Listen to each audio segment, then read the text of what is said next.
And you know how strikers, you know how we think. So I'm thinking, if he doesn't get this ball, Brad, you need to calm down. You need to relax. And I know people that might sound weird to people, but on the pitch, there's like a million conversations you have with yourself. So I'm like, I think he's missed it.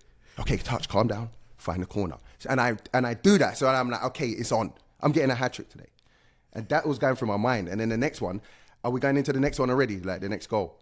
Absolutely. Keep going, dude. So now I'm on the first. So I've got that. And I think it's later in the second half now. And it's Aurelian Colin. And there's a ball over the top. And this was before Jesse Day. So we weren't too much of a pressing team. But you know what I was chasing. So I'm chasing. And I was having a decent day that day. The ball was falling for me. It was going my way a bit. So I'm like, I'm chasing this guy. And when we get there, I managed to muscle him off the ball. And what I love about this second goal was, it's one of those situations on the pitch that I knew once I win this, if I cut him, I think Beasley was trying to cut me off, but I know where he's going to block the keeper. So I'm like, please, I'll knock it. I put it out my feet a little bit more than I would because I want him to open his legs. As soon as he does that, I just shoot the opposite way because I don't have to beat the keeper now. I just have to get it through Beasley's legs, and it's a goal. And that goal felt so easy, but it was well thought out. I knew I was in control of that situation. Right when you hit the ball, you knew it was ended. Yeah, once it goes through Beasley's legs. Yep. I know there's no way he can save that now.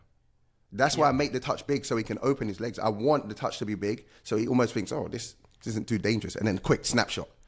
Go back to that second goal because at the beginning of it, Roy Miller basically lumps it forward, right? And so what I don't think people fully understand, Bradley, is that 95% of a forward's life is half chances. Gambling. Guessing. Yes. Going for it. Yep. In majority of those times, you lose. I'm telling you. But you consistently have to make the run. You consistently have to make the touch.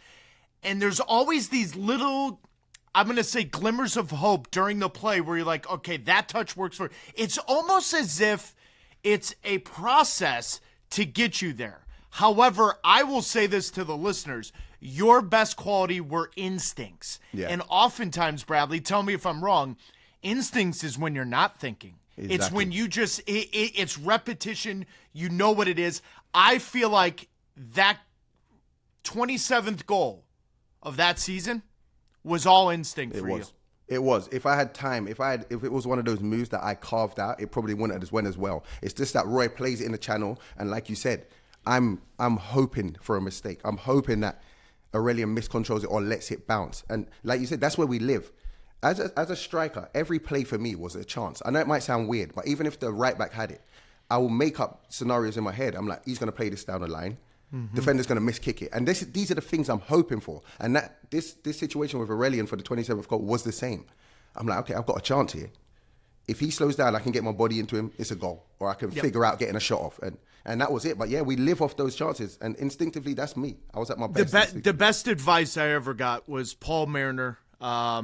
You and I both know very well. God rest his soul. Unbelievable. But he used to always tell me, expect the unexpected. Because you never know. Because it could be a clearance off someone's back. It could be a ball that bounces over the defender's head. Expect the unexpected. And if you're always that way, oftentimes when I commentate, you can hear me say, if you're on your toes, the best goal scorers in the world, they're always on their toes. Alan Shearer was my idol, Brad. Yeah. He was my idol because he was 5'10". Yeah. He was 175 pounds. Yeah. He was my body. Yeah. He was better in the air than you thought. So I didn't watch Thierry Henry because, newsflash, I couldn't play like Thierry Henry, right? That's why I like a Robbie Keane, a Jermaine Defoe. That's why they're my kind of guys, you know. What did you like about Jermaine Defoe? What did you like about Robbie Keane?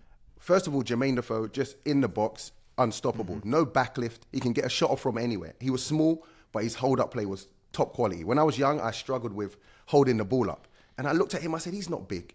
Yep. You know, he's not a big guy. How is he doing it? So I'll take things from his game. And then Robbie Keane I love because Robbie Keane is so underrated. But Robbie Keane is, you know when you're finishing, it's like a multiple answer question. So it's, you get in front of goal and it's like, I could chip. I could take it around him. Robbie Keane always chooses the right one. Yep. Whenever he is in on goal, if he needs to curl it, he curls it. If the keeper's out one little bit, he dinks it. If it needs power, he can do that. And for me, I don't think people understand how tough that is in the moment. Every time I've scored goals or been in good goal-scoring form, it's because I was clear. It was instinctive, but I was clear. I didn't second guess. And when I looked at Robbie Keane, all of his goals were like that. He wasn't big, he wasn't fast, he wasn't strong, and yet technically everything he did was perfect. Whether it was a feint to go right, go left. Unbelievable. He could. Bradley, I'm 44 years old. I bet you I'm faster than Robbie Keane in his prime now. But it didn't matter because technically all the little things he did perfect. Go back to that tying goal for you, 27th goal in that season. When you're chasing down a defender like Colin, what are you thinking in that moment? Play the ball or play the defender or play the what are you thinking, Bradley? I'm thinking, I remember he didn't look sure. So I'm thinking, I just need to get my body on him. I need this ball. We get into a little tangle and I've managed to get it. But I'm just thinking, give me hope. Like while I'm chasing him, because in the beginning, I'm kind of far from him. But I'm like, give me something where I can like believe almost, where your eyes widen. And he did. He just didn't look comfortable. I get my body on him. And from there, it was a wrap. But it's what you said, man. It's just taking a chance. You know what the drug for me was? What? As much as I love scoring goals, I loved seeing the defender take the deep breath or kind of grab and go, whew. I like Bradley, it was a drug for me to just be like, are you uncomfortable? Because if you are, I'm doing something. Oh, I love this. I love this. No, go on.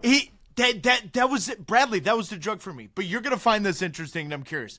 When you went into a game against a defender like Colin or someone that was going to be very physical, what kind of mind games did you play with those defenders? Did you talk to the defenders?